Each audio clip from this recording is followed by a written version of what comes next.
গপ্পসপ্পের আজকের আয়োজনে থাকছে স্যার আর্থার কোনান ডয়েলের গল্প প্রতিশোধ। রোমাঞ্চকর গল্পটির ভাষান্তর করেছেন শিশির চক্রবর্তী। চলুন শুরু করা যাক।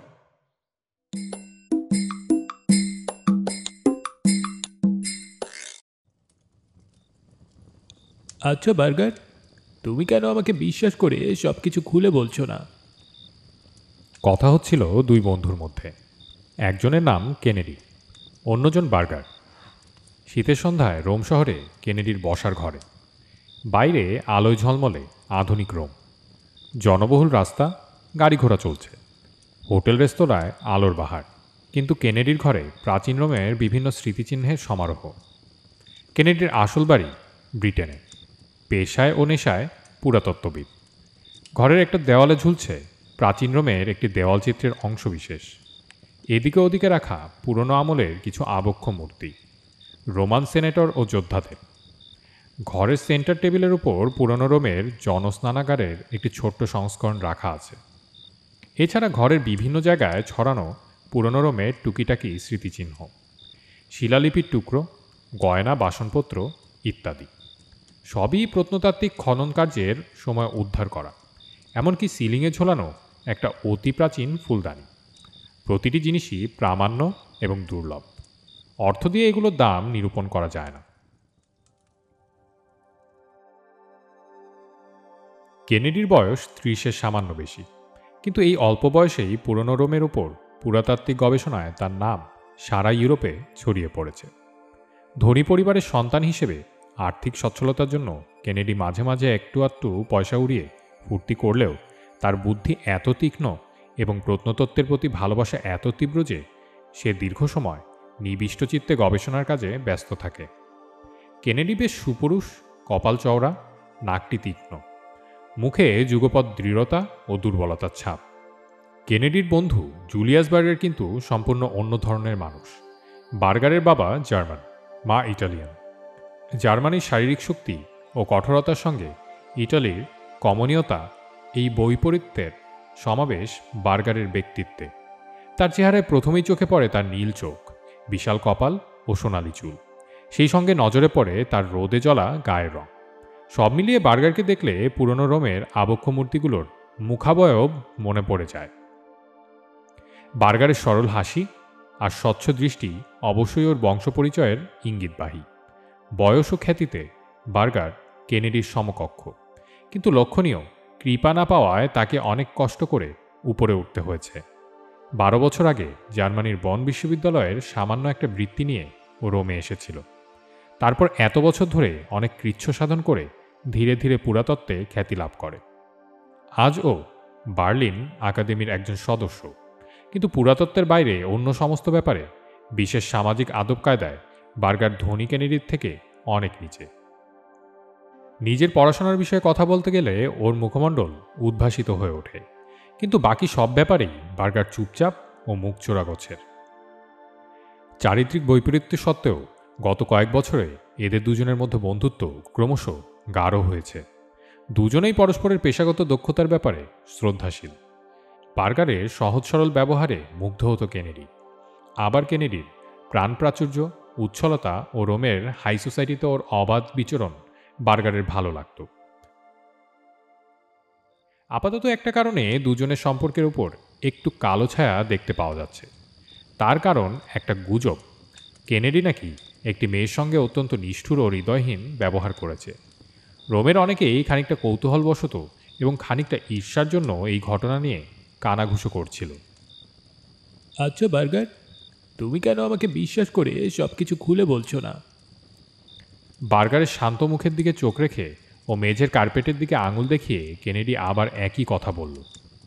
কার্পেটের একধারে একটা লম্বা মতো বেতের ঝুড়ি রয়েছে, তাতে নানা জিনিস, যেমন টালির টুকরো, শিলালিপির ভগ্নাবশেষ, মরচে ধরা পুরনো গয়না, ছেঁড়া প্রাচীন কাগজ ইত্যাদি। জিনিসগুলো দেখলে প্রথমেই মনে হয় এগুলো কোনো ডাস্টবিন থেকে কুড়িয়ে আনা, কিন্তু পুরাতাত্ত্বিকের চোখে এগুলো অত্যন্ত দুর্লভ মহার্ঘ বস্তু। জিনিসগুলি কেনেডির ঘরে এনেছে বার্গার। লোভে চকচক করছিল কেনেডির চোখ। ও আবার বলল, তোমার এই অমূল্য রত্নভাণ্ডারে আমি ভাগ বসাচ্ছি না, কিন্তু তোমার এই আবিষ্কার একেবারেই প্রথম সারির, পুরো ইউরোপে সাড়া পড়ে যাবে। কিন্তু কোথায় পেলে এসব আমায় বলবে না? একটা চুরুট ধরিয়ে বার্গার বলল, এখানে যা দেখছো তা কিছুই নয়। আমার আবিষ্কৃত জায়গায় 12 জন পুরাতাত্ত্বিক এই ধরনের জিনিসের মধ্যে অনায়াসে সারা জীবন কাটিয়ে দিতে পারে। কেনেডি কপাল কুঁচকে গোফে হাত বুলোতে বুলোতে বলল, বার্গার, তুমি না বললেও আমি বুঝতে পেরে গেছি। তুমি নিশ্চয়ই ভূগর্ভে কোনো একটা বড় কবরখানা আবিষ্কার করেছো। এত ধরনের পুরনো জিনিস কবরখানা ছাড়া আর কোথাও পাওয়া যাবে? ঠিকই বলেছ, আমি ভূগর্ভে একটা নতুন কবরখানার খোঁজ পেয়েছি। কোথায়? সেটা কি করে বলি কেনেডি?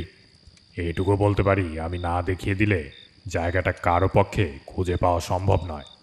এই কবরখানাটা ছিল অভিজাত সম্প্রদায়ের লোকের জন্য। সুতরাং এখানে যে ধরনের ভগ্নাবশেষ ও স্মৃতিচিহ্ন ছড়িয়ে আছে তা অন্য কোথাও পাওয়া যাবে না। আমি প্রথমে এটার উপর গবেষণা করে একটা পেপার লিখব, তারপর তোমার মতো প্রতিদ্বন্দ্বীর কাছে সমস্ত কিছু খুলে বলবো। পুরাতত্ত্বের প্রতি কেনেডির ভালোবাসা অসীম। এই নতুন আবিষ্কারের ব্যাপারে জানার জন্য সে প্রায় অধৈর্য হয়ে বার্গারকে বলল, বার্গার, আমি তোমার শপথ করে বলছি, তোমার অনুমতি ছাড়া এই বিষয়ে আমি কোনো পেপার লিখব না।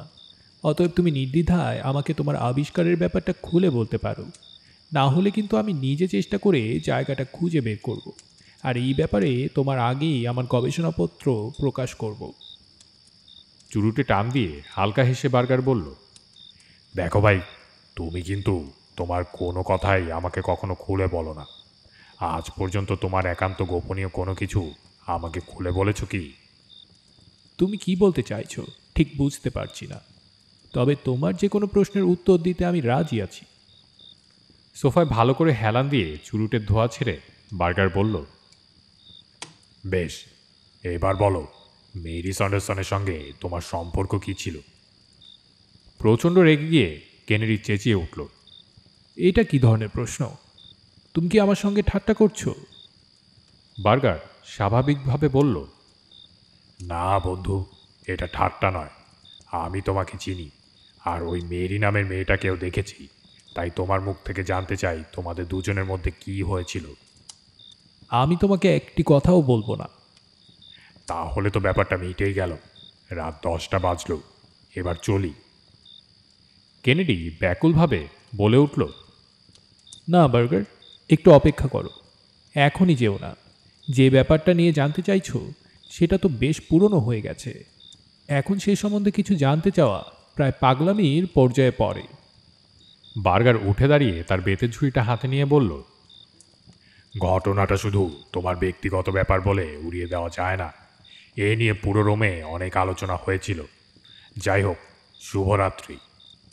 প্রায় দরজার কাছ থেকে বার্গারের হাত ধরে ওকে ভেতরে এনে কেনেডি বলল, বলো, কি জানতে চাও? একটা চুরুট ধরিয়ে আবার বসে পড়ল বার্গার। জিজ্ঞেস করল, মেরি স্যান্ডারসনের শেষ পর্যন্ত কি হয়েছিল? ও তো দেশে নিজের বাড়িতে ফিরে গেছে, ইংল্যান্ডে। কিন্তু ব্যাপারটা বেশ অদ্ভুত না? তোমার সঙ্গে বেশ কিছুকাল মেরির বন্ধুত্ব ছিল, তাহলে ও হঠাৎ এমন করে চলে গেল কেন? আর তোমার সঙ্গে যদি ওর বন্ধুত্ব না হয়ে থাকে, তাহলে ওকে আর তোমাকে জড়িয়ে এত গুজব কেন? কেনেডি ফায়ারপ্লেসের দিকে তাকিয়ে খানিকটা অন্যমনস্কভাবে বলল, হয়তো তুমি ঠিক বলেছ। মেরিকে আমি বেশ পছন্দই করতাম, কিন্তু এখন বুঝি ব্যাপারটা তার বেশি কিছুই নয়। আসলে ওর সঙ্গে বন্ধুত্বটা করেছিলাম খানিকটা অ্যাডভেঞ্চারের নেশায়। মেরি তো একজন অভিজাত ঘরের মহিলা সঙ্গিনী ছিল। ওর সঙ্গে নাকি একজনের বিয়েও ঠিক হয়ে গেছিল। এত সব বাধা সত্ত্বেও ওর সঙ্গে যোগাযোগ করা আর বন্ধুত্ব পাতানো একটা অ্যাডভেঞ্চার হিসেবে দেখেছিলাম। কিন্তু মেয়েটির হবু স্বামীর কি হলো? কে জানে কি হয়েছে। লোকটা নিশ্চয়ই আমার তুলনায় অত্যন্ত সাধারণ মানের ছিল। আর একটা প্রশ্ন, এত তাড়াতাড়ি তুমি কিভাবে মেয়েটিকে বিদায় করলে? আমাদের ব্যাপারটা জানাজানি হওয়ার পর মেয়েটি আর রোমে থাকতে চাইল না। এদিকে আমার পক্ষে রোম ছাড়া অসম্ভব। তাছাড়া ওর বাবাও খুব রাগারাগি করছিলেন। তাই আমি ধীরে ধীরে নিজেকে এই সম্পর্কের দিক থেকে সরিয়ে নিলাম। আর আমার বলার কিছু নেই। ভাই কেনেডি, আমি পুরো ব্যাপারটা অবশ্যই গোপন রাখব। তবে একটা কথা বলি, তোমার আর আমার জীবনের দৃষ্টিভঙ্গি সম্পূর্ণ আলাদা। এবার বলো, আমার আবিষ্কার করা জায়গায় কবে যেতে চাও? চলো না, আজ রাতেই যাওয়া যাক। একটু শীত হলেও আজকের রাতটা ভারী সুন্দর। জায়গাটা কত দূরে? বেশি দূরে নয়, হেঁটে গেলেই ভালো। এত রাতে গাড়ি ভাড়া করলে গাড়িওয়ালা সন্দেহ করবে। আমি বরং আমার বাড়ি থেকে মোমবাতি, দেশলাই আর কয়েকটা দরকারি জিনিস নিয়ে শহরের বড় গেটটার কাছে ঠিক রাত 12টার সময় তোমার জন্য অপেক্ষা করব। ঠিক আছে, আমিও পৌঁছে যাব। শহরের ঘড়িঘরে যখন রাত 12টার ঘন্টা বাজছে, ঠিক তখনই হাতে একটা লণ্ঠন ঝুলিয়ে ওভারকোট পরা বার্গার নির্দিষ্ট স্থানে এসে হাজির হলো। একটু দূরেই অপেক্ষারত কেনেডি এগিয়ে এলো বার্গারের কাছে। রাতের হাওয়া বেশ ঠান্ডা। শরীর গরম রাখতে দুজনেই পাথরের রাস্তার উপর দিয়ে দ্রুত চলতে লাগলো। রাস্তায় দু একজন বিক্ষিপ্ত পথচারী ছাড়া আর জনমানুষের চিহ্ন নেই। রাস্তার দুধারে কবরখানা ও অনেক স্মৃতিসৌধ। বেশ খানিকটা গিয়ে সেন্ট ক্যালিস্টাসের সমাধির কাছে বার্গার থামল। বার্গার বলল, দাঁড়াও, এর খুব কাছেই আমার আবিষ্কৃত সমাধি। এই যে, এইদিকে এসো। এই সরু রাস্তাটা দিয়ে যেতে হবে। তুমি আমার পেছনে এসো। কাঠের তৈরি একটা ফাঁকা গোয়াল ঘরের কাছে গিয়ে বার্গার পকেট থেকে চাবি বের করল। কেনেডি বলল, এ কি, তোমার ভূগর্ভের ভাণ্ডার এই বাড়ির মধ্যে নাকি? হ্যাঁ, এইটাই রাস্তা। এই ঘরটির জন্য লোকে ভাবতেই পারবে না যে এর নিচে কি আছে। এমনকি এই বাড়ির মালিকও জানে না যে তার বাড়ির নিচে আছে পুরাতাত্ত্বিক রত্ন ভাণ্ডার। এই বাড়িটা আমি ভাড়া নিয়েছি। ভেতরে এসে দরজাটা বন্ধ করে দাও। যদিও বাড়িটা জনহীন, বার্গার তবুও লণ্ঠনের বেশিরভাগটাই ওভারকোট দিয়ে ঢেকে রাখল, যাতে বাইরে থেকে কেউ তাদের উপস্থিতি টের না পায়। ঘরে এক কোণে কাঠের মেঝেটা ঢিলে ছিল। দুজনে মিলে সেখান থেকে কয়েকটা তক্তা তুলে দেয়ালের গায়ে দাঁড় করিয়ে রাখল। মাঝের ফোকরটা থেকে নিচে পাথরের সিঁড়ি নেমে গেছে।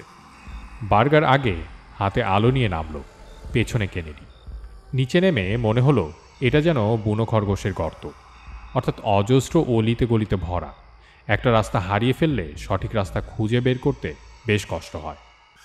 কেনেডি বলল, তুমি কি করে এই গোলকধাঁধায় চলাফেরা করো? প্রথম দিকে আমিও দু একবার ফেসে গেছিলাম। এখন গলিগুলি প্ল্যান একটু একটু বুঝতে পারি। তা সত্ত্বেও এখনও বেশ ভেতরে যেতে গেলে সুতোর গোলা সঙ্গে নিয়ে সুতো ছাড়তে ছাড়তে যাই। প্রায় 20 ফুট নিচে একটা চৌকো মতো জায়গায় ওরা দুজনে দাঁড়িয়ে। লণ্ঠনের কাপা আলোয় হলদেটে ফাটা দেওয়াল চোখে পড়ছে, আর এই চৌকোনো জায়গাতে চারদিক থেকে বেরিয়েছে অজস্র সুড়ঙ্গের মতো গলি।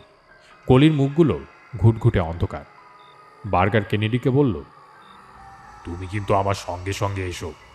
অন্য কোনো দিকে যাওয়ার চেষ্টা করো না।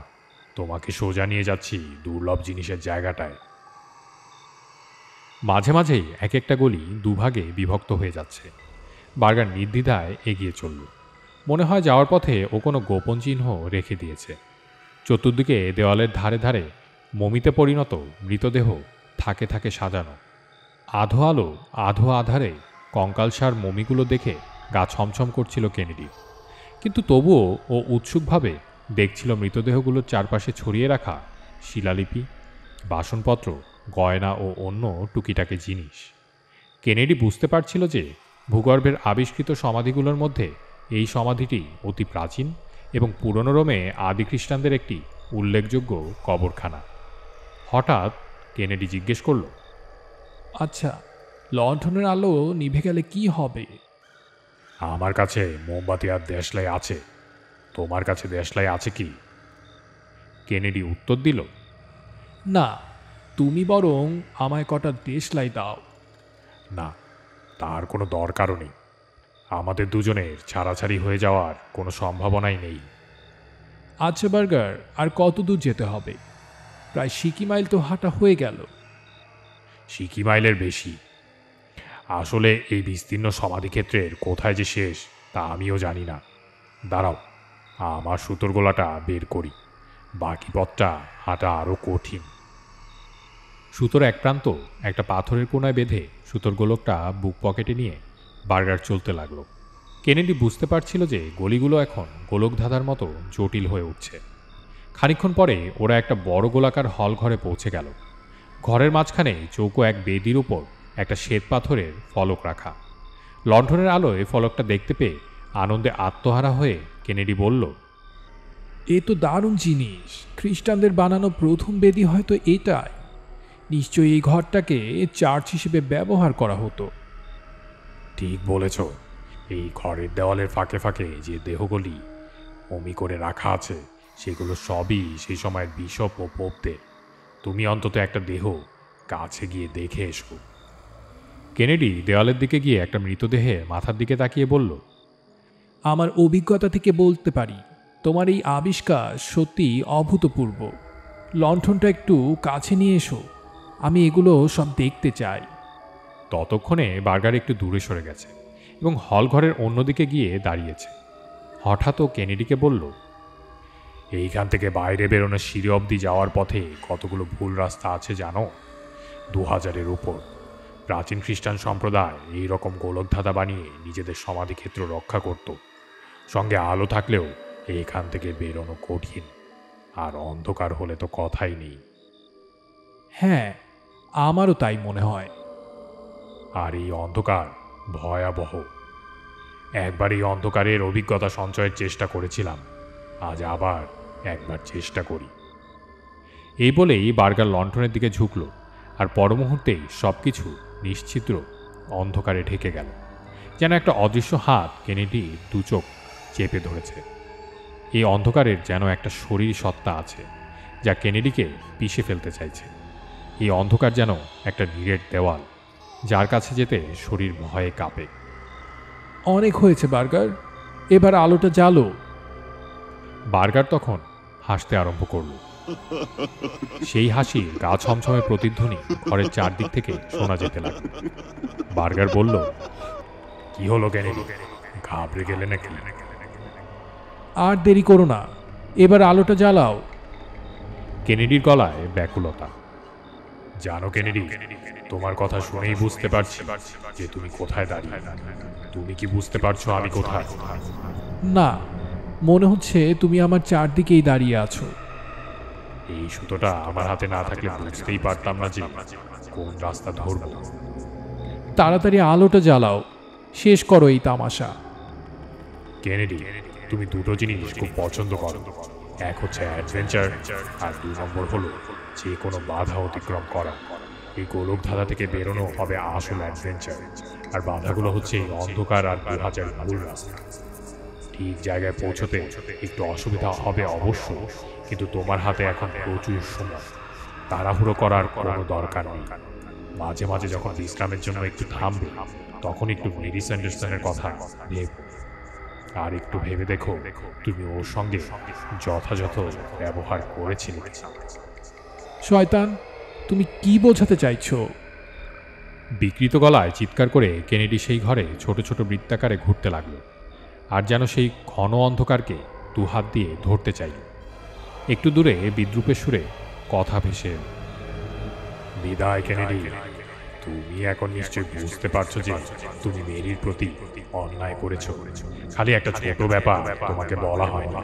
মেরির বিয়ের সম্বন্ধ হয়েছিল একটা গরিব, সামাজিক আদব কায়দা না জানা লোকের সঙ্গে, আর সেই লোকটার নাম জুলিয়াস বার্গার।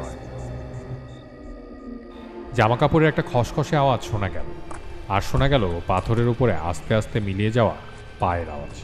তারপরেই ভূগর্ভের সেই পুরনো চার্চে নেমে এলো এক নিশ্ছিদ্র নিস্তব্ধতা। জলে ডুবে গেলে মানুষ যেমন জল ঘিরে ধরে, সেই নিস্তব্ধতাও কেনেডিকে চারদিক দিয়ে ঘিরে ধরল। 2 মাস পরে ইউরোপের খবরের কাগজে নিম্নলিখিত সংবাদটি বেরিয়েছিল। রোমে সদ্য আবিষ্কৃত ভূগর্ভের একটি সমাধিক্ষেত্রকে পুরাতত্ত্বের জগতে একটি আবিষ্কার বলা যেতে পারে।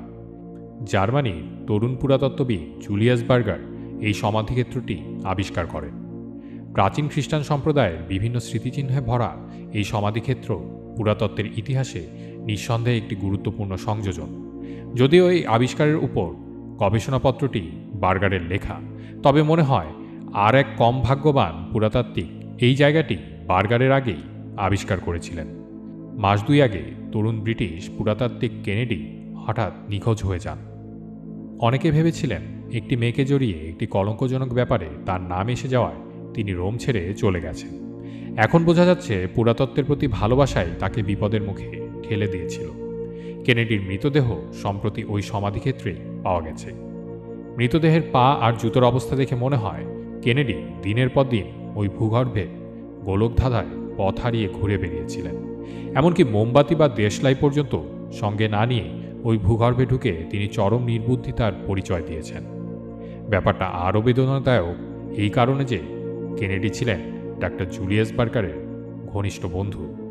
কেনেডিকে হারানোর বেদনা ডাক্তার বার্গারের আবিষ্কারের আনন্দকে অনেকটাই ম্লান করে দিয়েছে।